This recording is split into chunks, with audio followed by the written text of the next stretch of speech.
He won't let me out. He's kidnapping me. Please help. The woman's voice screams through her phone, shrill with terror that sounds completely real. I'm in a taxi and the driver locked the doors. He won't stop. I don't know where he's taking me. 32-year-old David sits in the driver's seat of his yellow cab, hands frozen on the steering wheel, staring at his passenger in the rearview mirror with complete shock. Around them, traffic flows normally on the busy downtown street. It's 3 p.m. on a Tuesday. Broad daylight. They're stopped at a red light. Ma'am? David keeps his voice calm despite his racing heart. The doors aren't locked. You can get out anytime you want. We're literally stopped at a light right now. He's lying! The woman, blonde, mid-30s, expensive clothes, panic in her eyes, presses herself against the car door. He activated the child locks. I can't get out. Someone help me. People on the sidewalk are stopping, staring. Someone pulls out a phone. David can see it happening in real time. Another viral video of a black man being accused. Another headline. Another destroyed life. Please, David says, keeping his hands visible on the wheel. Just pull the door handle. The doors work. You can leave. But the woman keeps screaming into her phone. He's taking me somewhere. I told him to stop and he won't. I think he's going to... She breaks off with a sob that sounds terrified and real. Sirens in the distance. Police are coming. For him. Because a white woman is claiming he's kidnapping her. But what this terrified woman doesn't know is that the taxi driver she's trying to destroy is a former detective with 12 years on the police force. The man she's accusing of kidnapping has investigated hundreds of cases and can read people like textbooks. And the victim, screaming for help, is actually fleeing a crime scene.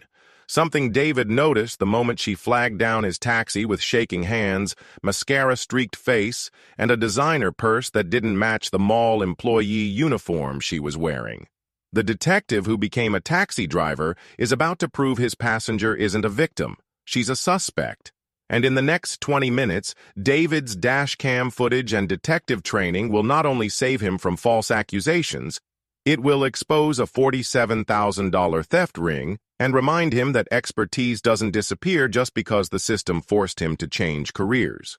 Metropolitan City Taxi Company operates 847 yellow cabs across the city. David's cab, number 284, is one of the older ones in the fleet.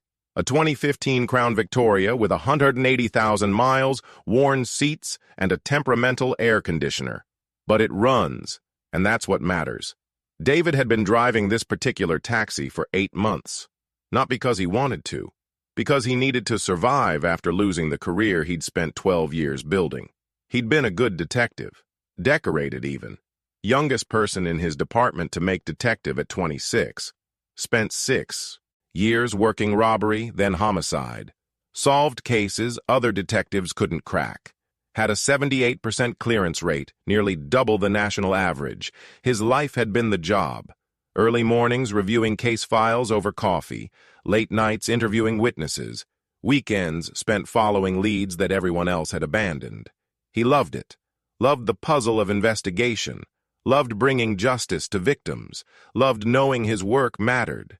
Then came the case that destroyed everything.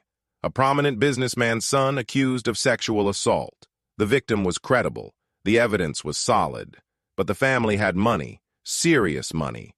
The kind of money that bought lawyers, bought politicians, bought influence. Pressure came from above. The captain, the chief, even the mayor's office. Make it go away quietly. Convince the victim not to press charges. Find a way to lose the evidence. David had refused, kept investigating, built an airtight case, arrested the son despite being explicitly ordered not to. The family's lawyers went nuclear, not just on the case, on David personally. They dug into every corner of his life looking for dirt to use against him. They found a marijuana possession charge from when he was 19. Expunged record, but they found it. They found a civilian complaint from 7 years ago when a traffic stop got heated and David had been too aggressive. They found a bar fight from his early 20s that never resulted in charges, but was in an incident report somewhere. They built a narrative. Detective David Washington was corrupt, had a history of violence, falsified evidence, coerced the victim's testimony because he had a vendetta against wealthy white families. It was all lies. complete fabrication, but backed by a team of lawyers billing $800 an hour and investigators working full-time to destroy one cop's reputation. Internal Affairs investigated. Spent 3 months combing through every case David had ever worked, every arrest, every piece of evidence, every witness statement. They found nothing, because there was nothing to find. David had done everything by the book. The accusations were lies designed to discredit him and protect a rapist. But by then, the damage was done. The media had run stories about the troubled detective. The police union refused to defend him aggressively, didn't want to anger the mayor's office. His fellow detectives started avoiding him, afraid the stink would spread to them. The department offered him a deal: resign quietly, keep his pension contributions, walk away, or fight it and face criminal charges for evidence tampering. Charges that wouldn't stick, but would bankrupt him defending against them and guarantee he'd never work in law enforcement again.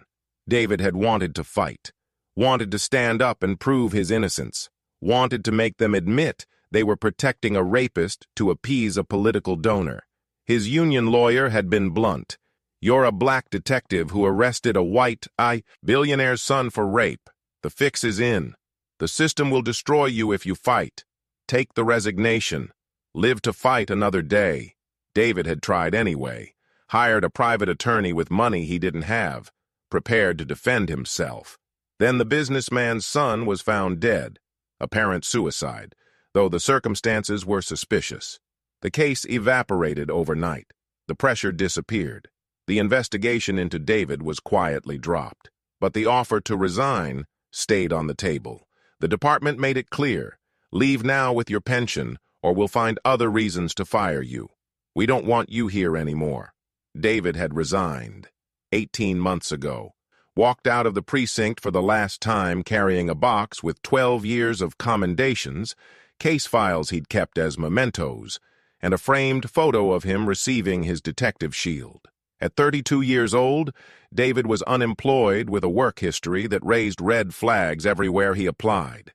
He tried private investigation firms, security companies, corporate loss prevention departments, anywhere that would value his investigative experience. Every application asked the same question: why did you leave your previous position? He couldn't tell the truth without sounding bitter and paranoid. Couldn't lie because they'd verify employment. The best he could do was resigned during internal investigation. Technically accurate, completely misleading. Employers saw that and moved on to other candidates. Why hire someone with baggage when there were plenty of applicants without it? After 4 months of rejections and watching his savings evaporate, David did what thousands of people with skills the market didn't value were doing. He joined the gig economy. He'd started with rideshare apps, tried driving for 2 different companies, but the background checks flagged his resigned during investigation status. Both companies rejected him. Taxi companies were different. They were desperate for drivers. The industry was dying, killed by rideshare apps. They'd take anyone with a clean driving record and a heartbeat. David leased a medallion from Metro City Taxi, $400 per week for the right to operate a yellow cab. The taxi itself was provided by the company, maintained by the company, but all gas and operating costs came out of his pocket. The economics were brutal. Drive 60 to 70 hours a week, gross about $4,500 on a good month. Subtract the medallion lease, $600, gas, $800, car washes and maintenance, $300, taxi company fees, $200. That left about $2,600 take home. His rent was $2,400 for a 1-bedroom in a decent but not great neighborhood. That left $200 for food, utilities, phone, student loans, car insurance for the personal vehicle he still owned, everything else. David had gone from a $68,000 detective salary with benefits and a pension to scraping by on $200 a month after expenses. He'd gone from interrogating murderers to making small talk with drunk passengers, from coordinating multi-agency investigations to listening to tourists complain about traffic, from wearing a badge to being invisible, just another cabbie grinding through 12-hour shifts to survive. But here's what David couldn't change. He was still a detective in his head. The training didn't disappear. The instincts didn't shut off. The ability to read people, notice details, spot lies. All of that stayed with him even as he drove strangers around the city. He noticed things other cabbies missed. The woman getting in his taxi at 3 a.m. with fresh bruises who said she was visiting a friend. David recognized domestic violence, quietly slipped her a card for a shelter. The teenager who seemed too scared, too controlled by the adult with her. David spotted trafficking, called it in anonymously. The man discussing a robbery on his phone. David heard enough to alert the precinct. He did it anonymously, couldn't use his real name. Former cops who'd been forced out didn't get respect, but he couldn't stop caring, couldn't stop seeing what he was trained to see. Today had started like every Tuesday. David woke at 5 a.m., made coffee in his small kitchen, checked the weather and traffic, started his shift by 6 a.m. to catch the early morning airport runs. Those paid best. Morning fares were predictable. Commuters heading downtown, college students going to campus, business travelers to the airport. David knew the optimal routes, knew which streets to avoid at which times, knew how to maximize fares per hour. By noon, he'd grossed $180. Not bad. If he could maintain that pace, he'd clear $300 for the day, enough to stay on track for the month. He took a lunch break at 1 p.m., parked outside a cheap sandwich shop, ate in his cab while reviewing his mental map of where to position himself for afternoon fares. The mall was usually good on Tuesdays. Shoppers who didn't want to deal with parking, employees getting off shift, decent fares to residential areas. David positioned his taxi outside Westfield Mall's main entrance at 2:30 p.m. 3 other taxis were already there, forming the queue. First in line got the next fare. He waited, checked his phone, scrolled through news, tried not to think about the fact that he was wasting prime earning time waiting in a queue. At 2:47 p.m., his taxi reached the front of the line. At 2:52 p.m., a woman burst out of the mall entrance and ran toward the taxi queue, waving frantically. David had about 5 seconds to assess her before she reached his cab.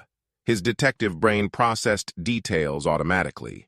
White woman, mid-30s, blonde hair disheveled, mascara smeared like she'd been crying, wearing black pants and white shirt, looked like a mall employee uniform, complete with name tag, but carrying a Hermes Birkin bag, $15,000 minimum, more likely $20,000 plus.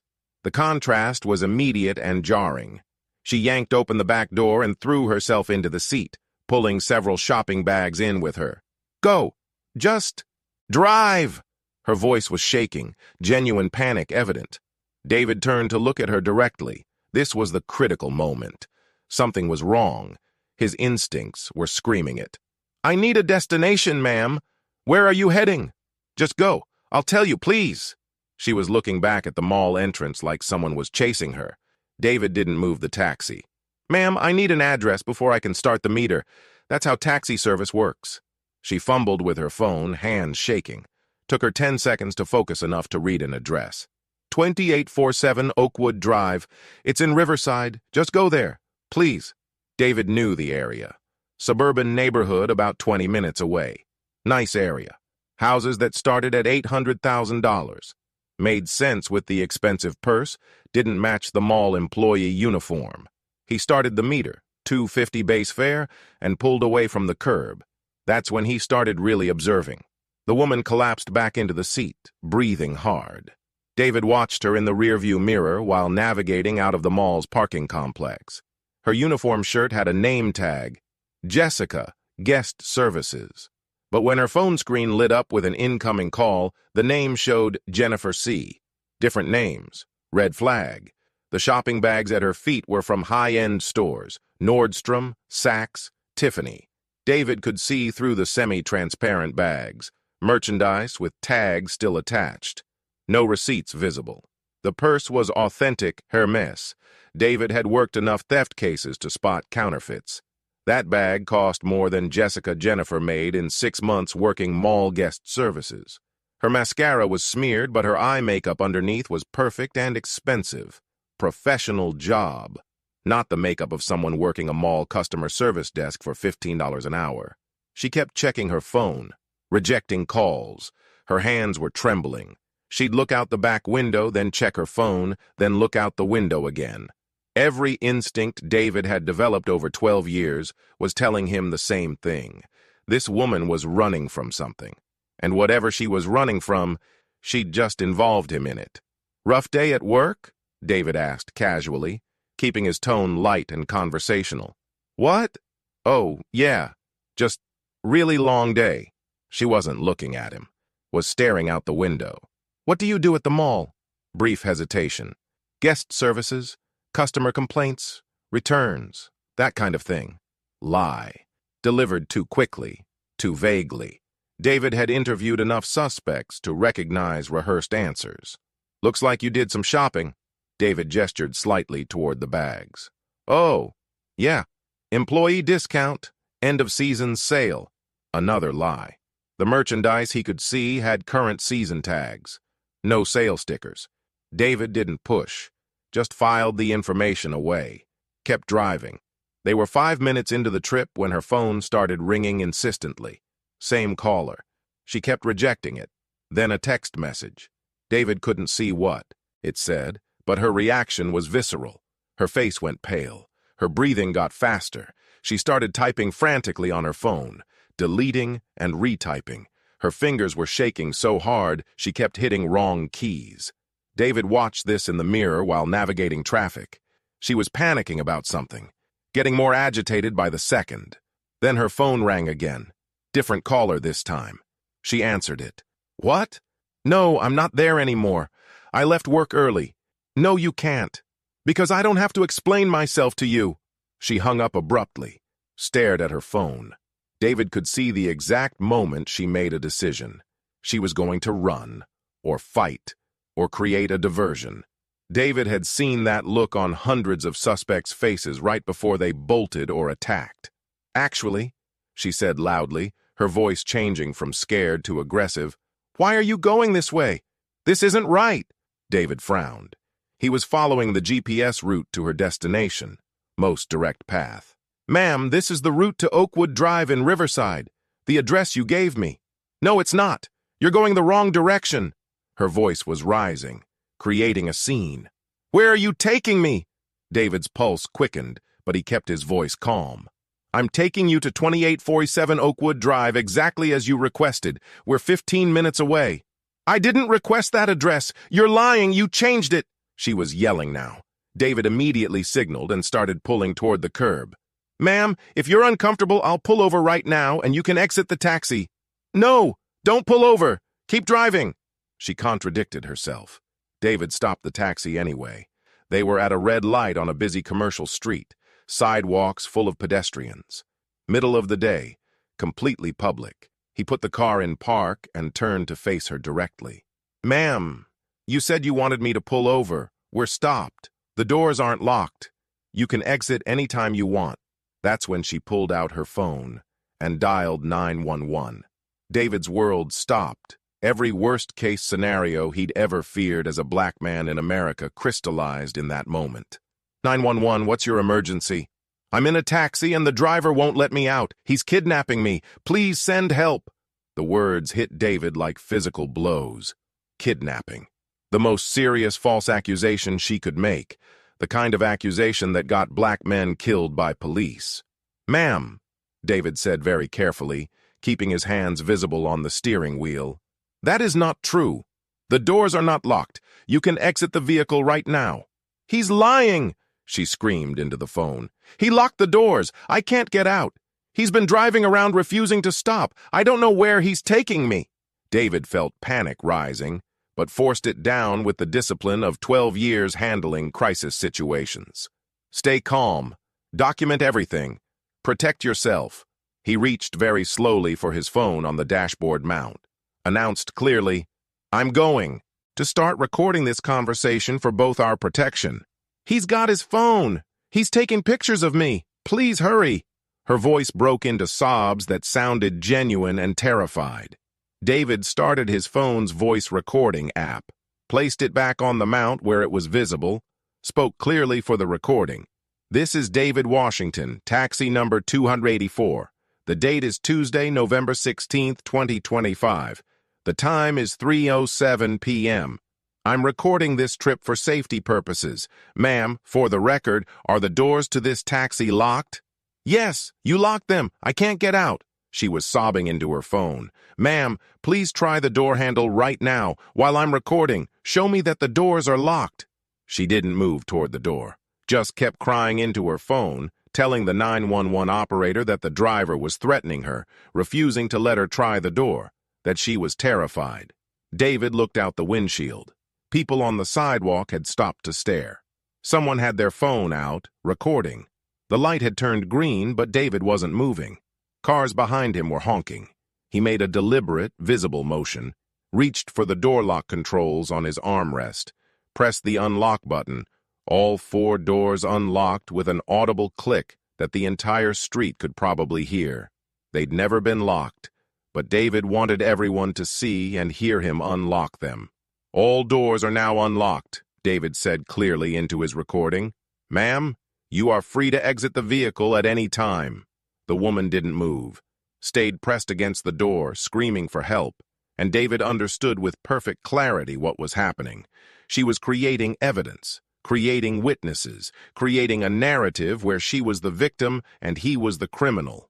Whatever she'd done at that mall, whatever she'd stolen, whatever crime she was fleeing, she needed a bigger crime to cover it up, needed to be the victim instead of the perpetrator. And she'd chosen him, a black taxi driver, convenient, disposable, easy to paint as a criminal because society was already primed to believe it. Sirens in the distance, getting louder. Police were coming. David put both hands on the steering wheel where they'd be clearly visible through the windshield, took deep breaths, tried to slow his racing heart. He'd been a cop for 12 years. He knew what happened next, knew how these calls went, knew that black man plus white woman screaming plus kidnapping accusation equaled a situation where he could easily die. His hands started shaking on the wheel, not from fear of the woman, from fear of the next 10 minutes. He glanced at his phone, still recording.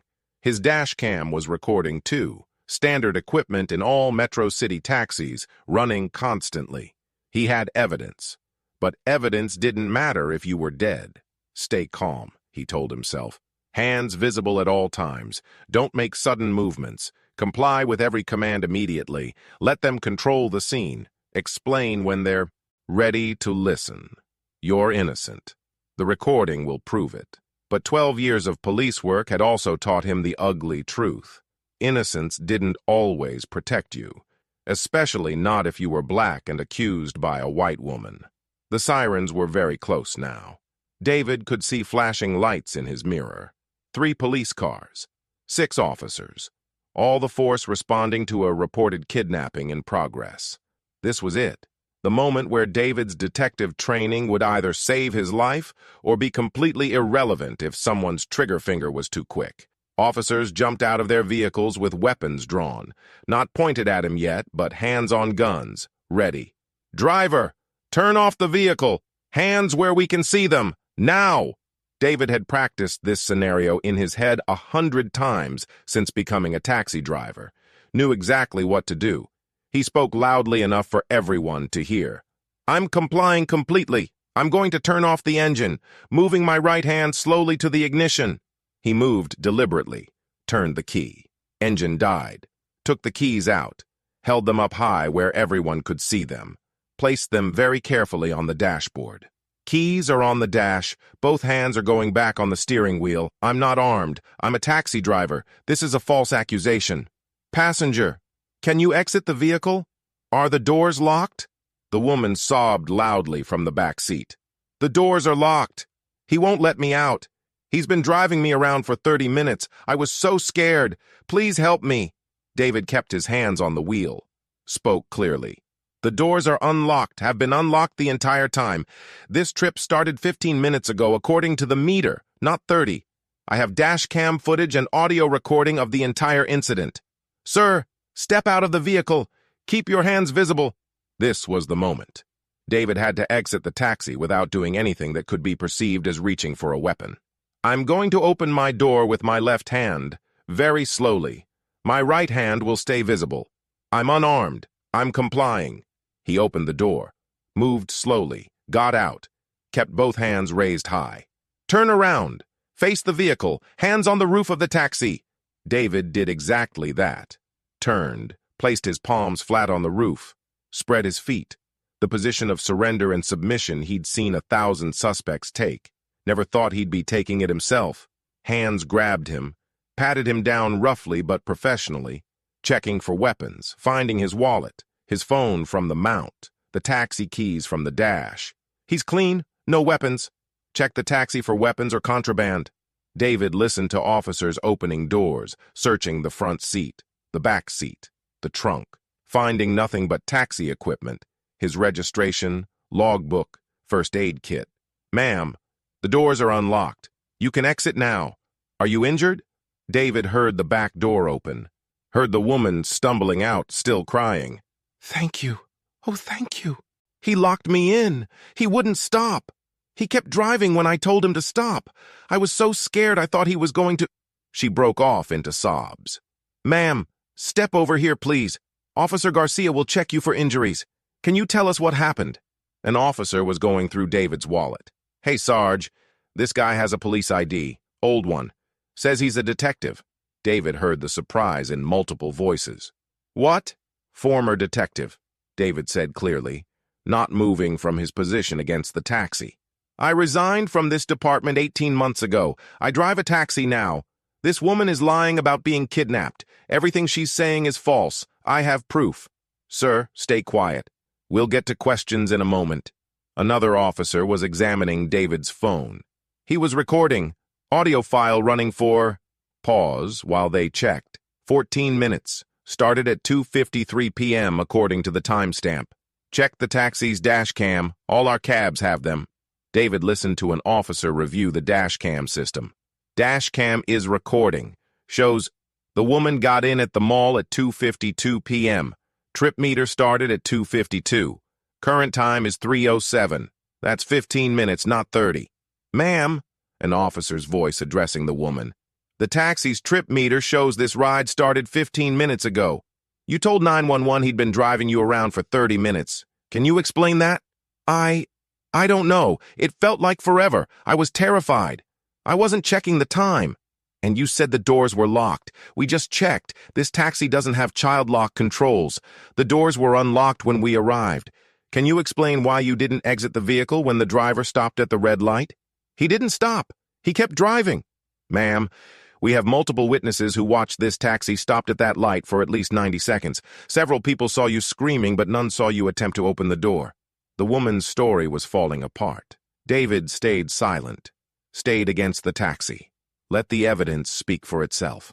"Sergeant," one of the officers reviewing the dash cam called out, "You need to see this footage." The sergeant walked over. David couldn't see what they were watching, but he knew. The dash cam showed everything. The woman getting in frantically. David asking for a destination.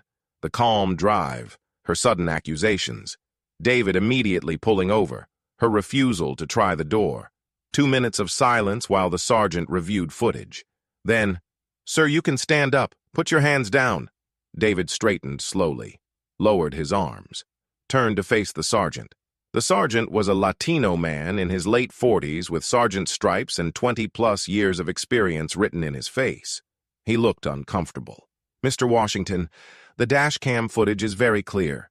You picked this woman up at the mall at her request. You drove the exact route to the destination she provided.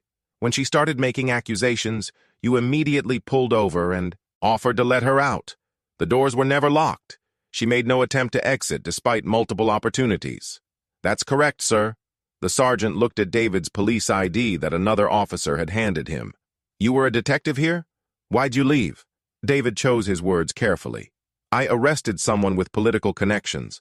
The department chose to protect those connections instead of standing behind my investigation. I was given the choice to resign or be prosecuted on fabricated charges. I resigned." The sergeant winced slightly. He understood. Probably had seen it happen to other good cops. "I'm sorry. That shouldn't have happened." "No, it shouldn't have. But it did. So now I drive a taxi." The sergeant pulled out his radio. "Dispatch, can you contact Westfield Mall security? We may have a shoplifting suspect here who called in a false kidnapping report to cover her escape. He walked toward the woman who was sitting on the curb now. David couldn't hear the full conversation, but he watched body language. The woman went from crying victim to defensive and cornered. The sergeant's posture changed to interrogation mode. Another officer approached David. Young guy, maybe late 20s, looking sheepish. "Sir, I'm really sorry about this. We had to respond to the call. But for what it's worth, I could tell something was off about her story from the start. You were doing your job. I understand. I used to respond to these calls too." David meant it. The officers had been professional. Could have gone much worse. "Can I ask, what happened? Why'd you really leave the department?" David was quiet for a moment. Decided truth was better than evasion. "I arrested a billionaire's son for sexual assault, built a solid case. But the family had connections to the mayor. The department threw me under the bus to protect the relationship. Gave me a choice, resign quietly or face criminal charges they'd fabricate. I chose to resign." The young officer's expression darkened. "That's messed up.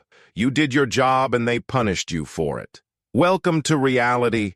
Politics trumps justice when there's enough money involved." The sergeant's radio crackled. "Westfield Security confirms they've been trying to apprehend a suspect matching that description. Employee named Jessica Martinez, suspected of theft totaling approximately $47,000 over the past 3 months. They have video of her today stealing about $8,000 worth of merchandise. They've been calling her cell phone for 20 minutes trying to stop her before she left the property." The sergeant looked back at David, then at the woman. David could see him putting it together. Mall employee steals high-end merchandise over months. Finally gets caught on camera today. Flees before security can intercept her. Grabs a taxi to escape. Mall security keeps calling. She panics. Creates a bigger crime, being kidnapped, to explain why she's fleeing and can't talk to them. Makes herself the victim, instead of the criminal. And she picked a black taxi driver as her scapegoat. Probably assumed police would automatically believe her over him. She'd almost been right. The sergeant walked back to David. "Mr. Washington, I apologize for this situation. The evidence clearly shows you did nothing wrong. In fact, you handled this textbook perfect. Pulled over when requested, kept your hands visible, documented everything with recording, stayed calm throughout. That's exactly what you should do. Thank you, Sergeant. Can I ask, how'd you know to start recording? 12 years as a cop taught me to document everything when situations feel wrong. The moment she got in my taxi, my instincts told me something was off. When she started making accusations, I knew I needed evidence to protect myself." The sergeant nodded. "Those instincts probably saved your life. If you hadn't had that recording, this could have gone very differently." David knew what he meant. Without evidence, it would have been his word against hers. Black taxi driver versus white woman. The outcome would have been predictable. "What happens now?" David asked. "The woman, Jessica Martinez, is under arrest for filing a false police report. She'll also be charged with theft based on mall security's evidence. We'll need copies of your dash cam footage and phone recording as evidence for the false report charge. You can have whatever you need. Can you email the files to this address?" The sergeant handed David a business card with an evidence submission email. "Absolutely." The sergeant hesitated. "Look, I know you left the department under bad circumstances, but if you ever wanted to come back, we need good detectives. People who stay calm under pressure like you just did. I'd put in a word if you were interested." David felt a complicated mix of emotions. Part of him wanted to say yes, wanted his old life back, wanted the badge and the salary and the purpose. But the department had thrown him away once.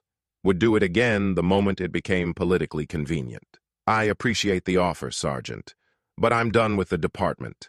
They made their choice about what I was worth. I've moved on. I understand, but the offer stands." The sergeant pulled out another card. "And if you ever need anything, reference for a PI license, witness statement about what happened here today, anything, call me. What she tried to do to you was serious. She tried to get you killed or imprisoned with false accusations." David took the card. "Thank you. You're free to go, Mr. Washington. Again, I apologize for the inconvenience and, for what it's worth, I'm sorry about what the department did to you. You deserved better. David got back in his taxi. The meter was still showing $18.50, the fare Jessica would never pay. He'd have to eat that cost. Plus, he'd lost an hour of driving time, probably $100 in potential fares. But he was alive. Not shot, not arrested, not viral for the wrong reasons. He noticed a crowd had gathered on the sidewalk, multiple people filming with phones. Great.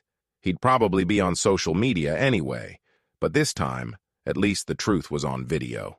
David started the engine, reset the meter to 0, pulled back into traffic. His hands were shaking slightly from the adrenaline crash. He drove 3 blocks before pulling into an empty parking lot. Sat there, let himself process what had just happened. He'd been seconds away from disaster. That woman's false accusation could have gotten him killed. One nervous officer, one sudden movement misinterpreted, and he'd be dead. And there was nothing he could have done differently. He'd been professional, careful, calm. She'd still almost destroyed him. His phone rang. Number he recognized, James Chen, his former partner from his detective days. D, I just heard what happened on the scanner. Officer-involved incident with a former detective. Called the sergeant. He told me the whole thing. Man, are you okay? Yeah, shaken up, but okay. That woman could have gotten you killed, making false kidnapping accusations. I know. The recording saved you.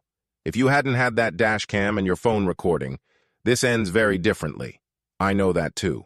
Silence for a moment. Then James spoke quieter. The sergeant said he offered to help you come back to the department. You thinking about it? David was quiet. No, I'm done, James. They threw me away once. I'm not giving them another chance. I get it. But man, you're too good to be driving a taxi. You were one of the best detectives we had. Was. Past tense. Now I'm just trying to survive. There's got to be something else. PI work, corporate security, something that uses your skills. David hadn't thought much about it. Had been too focused on just getting through each day, making enough money to pay rent. But James was right. He was wasting his training driving a taxi. Maybe, David said. I'll think about it. They talked for a few more minutes. James updated him on department gossip, mentioned a few cases he was working. Normal cop talk that felt both familiar and distant. David appreciated it, but it also reminded him of everything he'd lost. When they hung up, David sat in his taxi for another 10 minutes, then pulled out his phone, searched for private investigator license requirements. He started reading. PI license required law enforcement experience or equivalent. Check. Required passing an exam. He could do that. Required proof of insurance and bonding. Expensive but manageable. He could do this. Could build something new from what was left of his old career. The taxi would pay bills while he studied and got licensed. Then he could transition. Use his detective skills on his own terms. Help people who needed investigation services. It wouldn't be the same as being a detective, but it would be better than driving a taxi until he was too old to work. David started the taxi and pulled back, onto the road. He still had 6 hours left in his shift. Bills didn't stop just because he'd almost been killed. But for the first time in 18 months, he had a plan that felt like more than just survival. 2 months later, the transformation was beginning to take shape. David stood in the state licensing office holding a freshly printed private investigator license with his name and photo. He'd studied for 6 weeks while driving taxi shifts. Took the exam on his first try. Scored 94%, top 3% of all test takers that month. 12 years of detective work had prepared him better than any study course could. He still drove the taxi. Had to. The PI business was just starting, not generating income yet. But now the taxi was his temporary survival job, not his permanent identity. He'd set up a basic office operation, business cards printed at an online service for $20, a simple website built using a free template, $12 a month for hosting, a P.O. box for business mail, $15 a month, an LLC registered with the state, $200 filing fee, total startup cost, under $300. David Washington Investigations, experienced, discreet, affordable. His first clients came from unexpected places. A taxi passenger who'd ridden with him twice mentioned she was going through a divorce and needed to know if her husband was cheating. David had investigated, found proof, charged $800 for 3 days of work. She'd referred him to 2 friends. A small law firm handling a slip-and-fall case needed someone to interview witnesses and document the accident scene. David did it in 4 hours, charged $600. The lawyer was impressed enough to put him on their referral list. A woman whose teenager had run away needed help finding him. Police had deprioritized it. The kid was 17, no signs of foul play, probably just a runaway. David found him in 3 days living with a friend's family. Charged $200. The mother paid it gladly and posted a glowing review online. The cases were small, but they were real investigation work, using the skills he'd spent 12 years developing, making a difference for people who needed help. After 2 months, he'd grossed $4,800 from PI work. Not enough to quit the taxi yet, but enough to prove the concept worked. Then came the call that changed everything. "Mr. Washington, my name is Patricia Chen.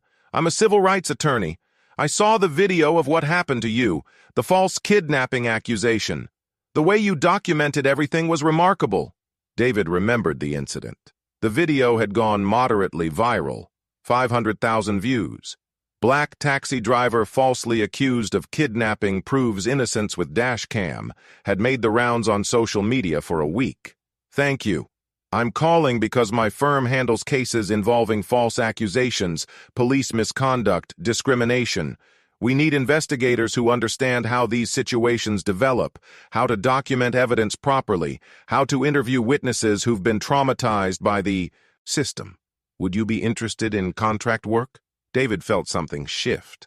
This was exactly what he'd been hoping for. "Very interested. Tell me more."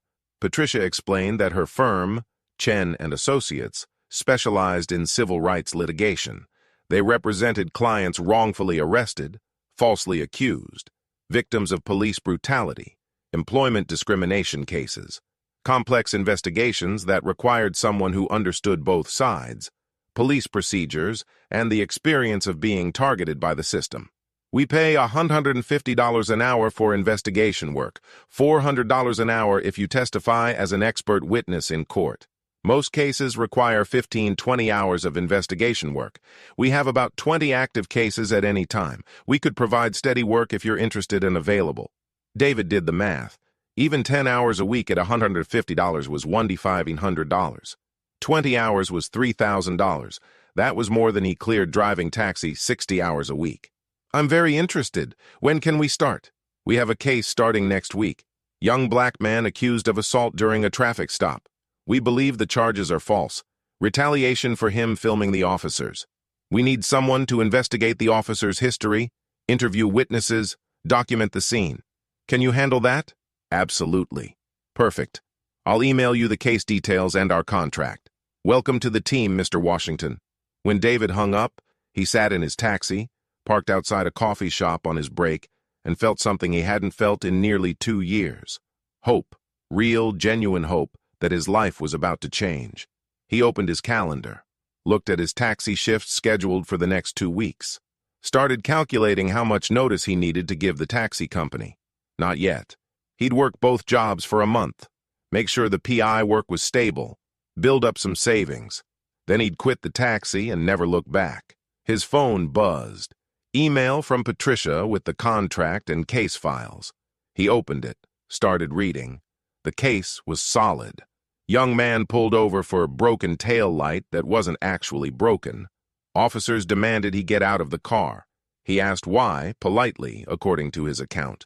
They claimed he was resisting, dragged him out, beat him, charged him with assault on an officer and resisting arrest. But the young man had been filming the entire encounter.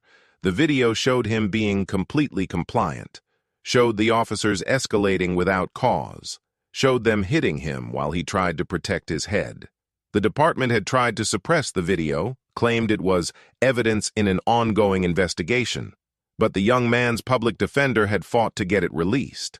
Now, Chen and Associates was suing the department for false arrest, excessive force, and civil rights violations. They needed David to investigate the officer's history, find previous complaints, previous excessive force incidents, build a pattern. This was the work David had joined the police force to do, holding bad cops accountable, protecting people from abuse of power, seeking justice for victims. The system had forced him out for trying to do exactly this. Now he'd do it from the outside. As a private investigator working for the people, the system failed. David spent the next 3 weeks working both jobs, driving taxi 40 hours a week to pay current bills, investigating the civil rights case another 30 hours a week. He interviewed witnesses who'd seen the traffic stop, found 3 people who confirmed the young man had been compliant and the officers had been aggressive, got written statements from all of them.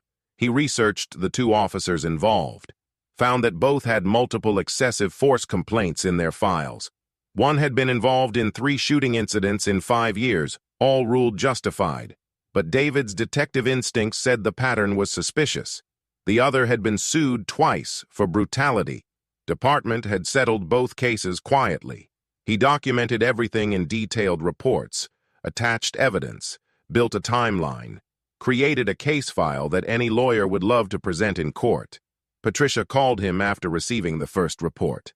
"This is excellent work. Thorough, well-documented, exactly what we needed.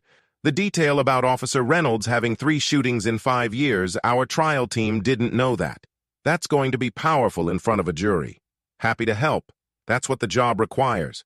Finding the details everyone else missed. We have 4 more cases starting this month. Can you handle the investigation work on all of them?" David looked at his calendar. 4 cases at 15-20 hours each. That was 60-80 hours of work. At $150 an hour, that was $9,000, $12,000. More than enough to quit the taxi. "Yes, I can handle all 4. Excellent. I'll send the case files. And David, you're exactly what we've been looking for. Someone who understands police work but hasn't lost empathy for the people police are supposed to serve. That combination is rare." After that call, David walked into the taxi company office and gave his 2 weeks' notice. The dispatcher looked surprised. "You getting a better gig?" "Private investigation. I'm going back to what I was trained for." "Good for you, man. You were always too smart to be driving a taxi." "We could tell." David finished out his 2 weeks. His last taxi shift was on a Friday night. He drove his final fare, a college kid going home from the bars, and dropped him off at 2:30 a.m.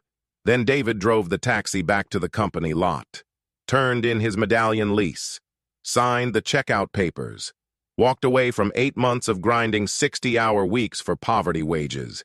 He got into his personal car, a 10-year-old Camry he barely drove because the taxi was his life, started it, sat there for a moment. 8 months ago, he'd been a detective.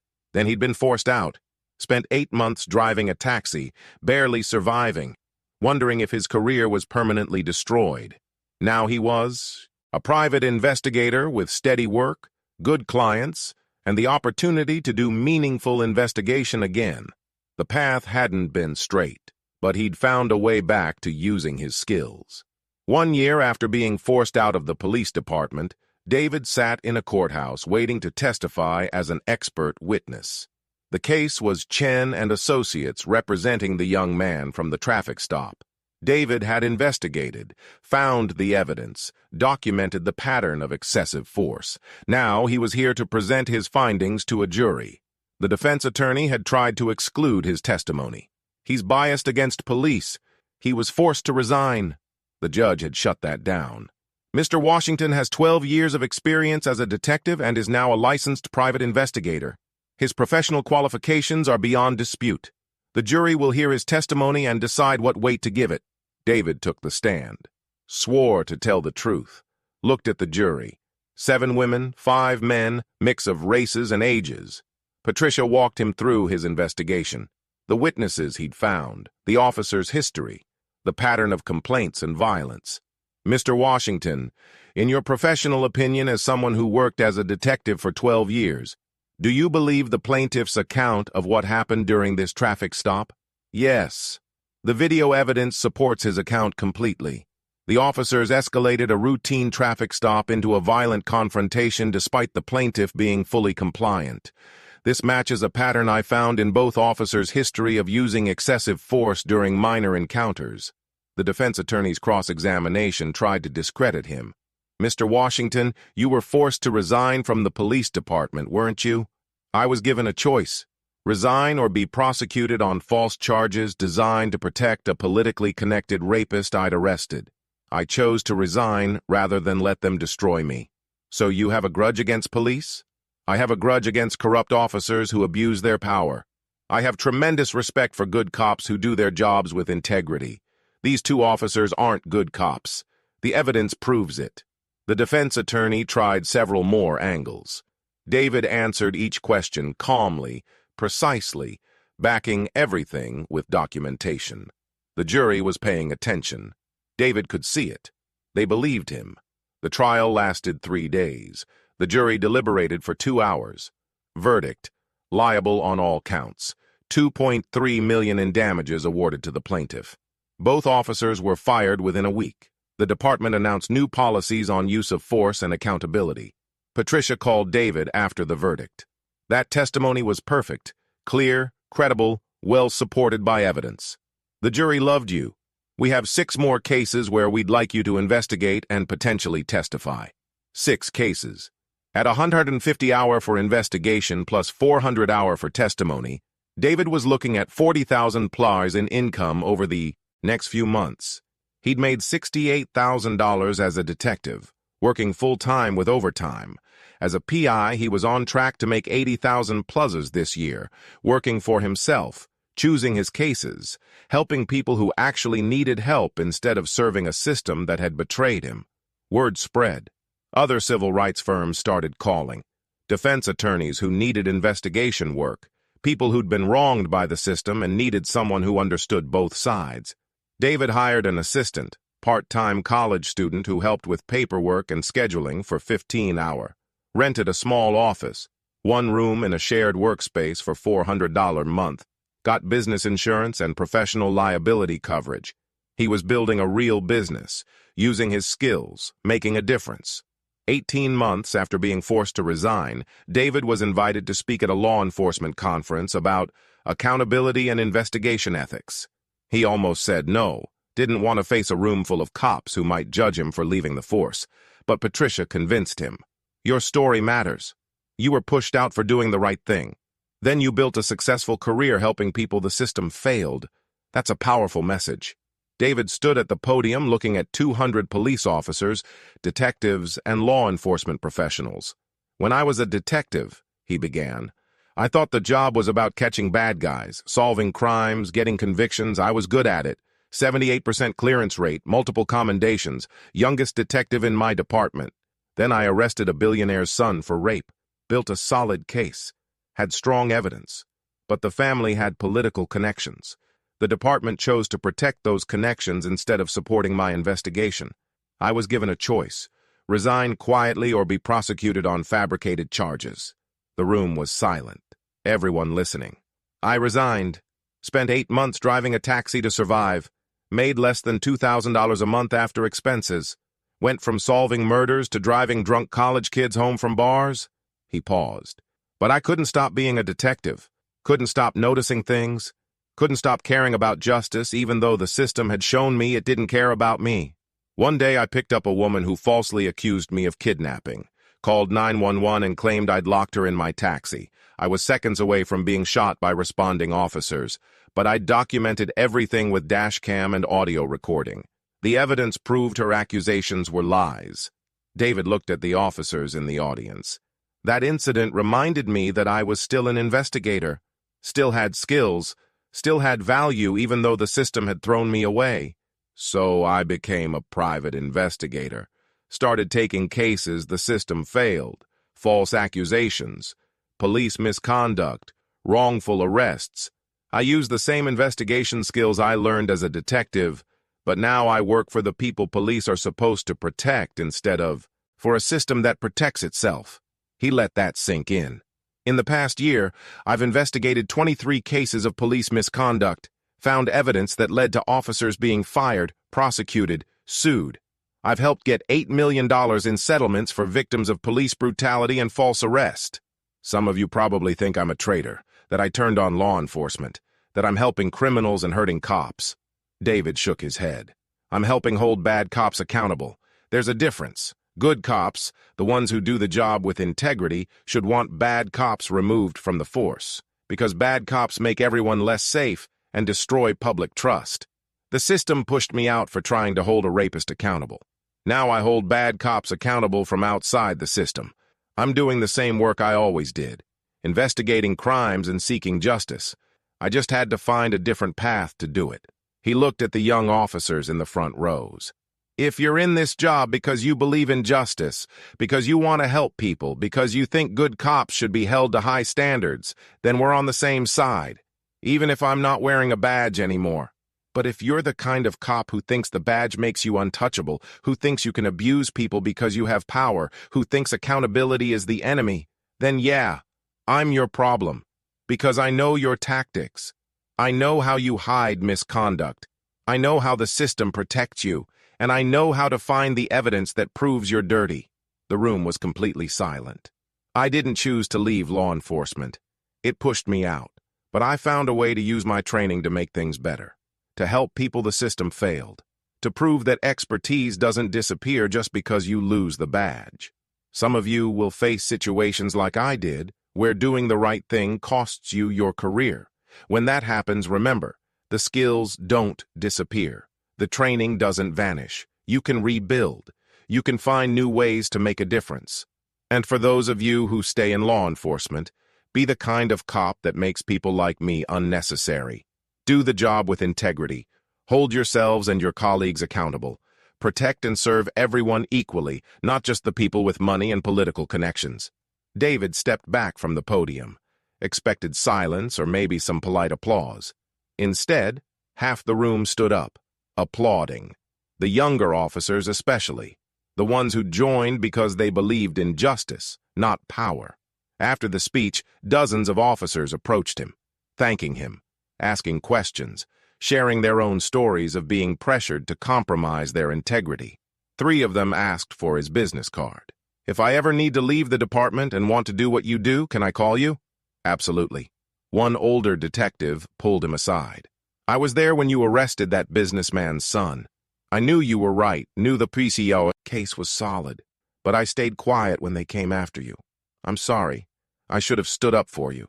David looked at him, saw genuine regret. You had a family to feed, a career to protect. I understand. Still, you deserved better. I'm glad you found a way to keep doing the work. 5 years after being forced to resign from the police department, David stood in his actual office, not a desk in his apartment, a real office with his name on the door. Washington Investigations occupied 1,200 square feet in a professional building downtown. 3 employees, David, a full-time investigator he'd hired 2 years ago, and an office manager who handled scheduling and paperwork. Annual revenue, $340,000. David's personal income after expenses, $180,000. He'd gone from barely surviving on taxi wages to earning more than double his detective salary, working for himself, choosing cases that mattered, making a real difference. His specialty had become clear, investigating cases where the system had failed people, false accusations, police misconduct, wrongful convictions, employment discrimination, the cases where someone without power needed evidence to fight back against institutions. He'd testified in 43 court cases as an expert witness. His testimony had helped secure over $30 million in settlements and verdicts for victims. 15 police officers had been fired based on evidence he'd uncovered. 3 had been criminally prosecuted. But he'd also exonerated 4 officers who'd been falsely accused. Because David's commitment was to truth, not to any particular side. Chen and Associates had become his largest client, but he now worked with 18 different law firms, civil rights attorneys, criminal defense lawyers, employment discrimination specialists, anyone who needed thorough professional investigation work. He'd also trained 23 former police officers who'd left the force, some pushed out like him, others who'd quit in disgust, to become private investigators, helped them study for the exam, gave them their first cases, built a network of investigators who understood both sides of the system. The woman who'd falsely accused him, Jessica Martinez, had served 18 months in jail, got out 6 months ago. David had heard through the legal grapevine that she'd tried to sue him for emotional distress from the incident. Her lawyer had taken one look at the dashcam footage and refused the case. The businessman whose son David had arrested 5 years ago had been indicted last month on fraud charges. Different case, different investigators, but David had felt vindication watching the news coverage. The system eventually caught up to people who thought money made them untouchable. David's phone rang. A number from the police department. He almost didn't answer. Still had complicated feelings about that place. But curiosity won. "Mr. Washington, this is Chief Rodriguez. I took over as chief about 8 months ago. I wanted to reach out personally." David didn't say anything. Waited. "I've been reviewing old internal affairs cases, including yours. I've read the entire file. The investigation into you was a sham. The charges were politically motivated. You were pushed out for doing exactly what a good detective should do." "I know. I want to formally apologize on behalf of the department. What happened to you was wrong, and I want to offer you the opportunity to return. Full detective status, back pay for the time you were forced out, public acknowledgement that you were treated unjustly." David was quiet for a long moment. 5 years ago, he would have jumped at this offer, would have done anything to get his badge back. Now? "Chief, I appreciate the apology, and I'm glad you acknowledge what happened, but I'm not coming back. Can I ask why? You were one of the best detectives this department ever had." "Because I've built something better. I make twice what I made as a detective. I choose my own cases. I help people the system fails. I hold bad cops accountable. I answer to myself, not to politicians or bureaucrats or anyone who might pressure me to compromise my integrity." "I understand, but the offer stands if you change your mind." "I won't, but I appreciate you calling." David hung up, looked around his office, at the case files stacked on his desk, at the commendations from law firms on his wall, at the business he'd built from nothing after the system destroyed his career. He'd lost the badge, but he'd found something better: freedom, independence, the ability to do the work that mattered without anyone telling him to compromise. The final truth was simpler than any investigation. The system can take your job, but it can't take your skills, can't take your integrity, can't take your ability to rebuild and make a difference. David had been forced out for doing the right thing, had spent 8 months driving a taxi, barely surviving, wondering if his career was dead. Then a false accusation had reminded him who he was: a detective, an investigator, someone who documented evidence, found truth, and fought for justice. The badge was gone, but the work continued, just from a different angle, with different clients, for different reasons. And honestly, it was better this way. Have you ever been falsely accused of something you didn't do? Have you ever lost a career you loved and had to rebuild from nothing? Have you ever been judged by your current job instead of your actual skills? Share your story in the comments below. Subscribe to our channel for more stories of people who lost everything, rebuilt from scratch, and proved that expertise survives even when the system tries to destroy you. Because somewhere right now, a talented person is driving a taxi. A skilled professional is working retail. An expert is doing gig economy work to survive. Don't judge them by their current circumstances. You don't know their story. You don't know what they lost. You don't know what they're capable of. The taxi driver might be a former detective. The barista might be a PhD. The delivery person might be an engineer. Expertise doesn't disappear just because the system failed someone. David proved that. And his story shows that sometimes losing everything is the first step to building something better.